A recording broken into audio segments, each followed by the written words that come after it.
Hello everyone, this is David with davidclarkphotoblog.com. Today we're going to talk about ISO. What is ISO? ISO is your camera sensor sensitivity to light.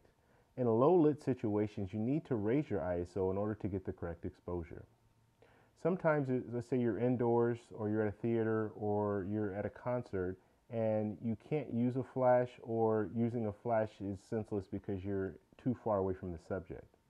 In those situations, you need to raise your ISO in order to get the correct exposure. So raising your ISO to 800 to 1600, even 3200 will get you the correct exposure.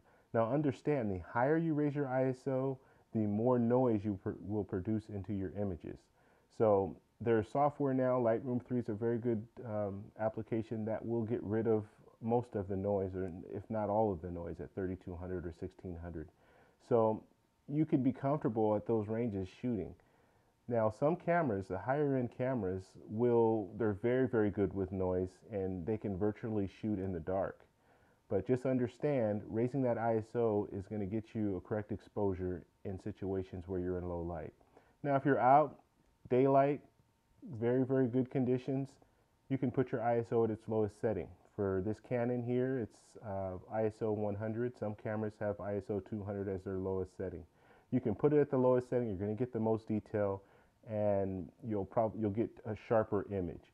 So just take that in consideration next time you're out.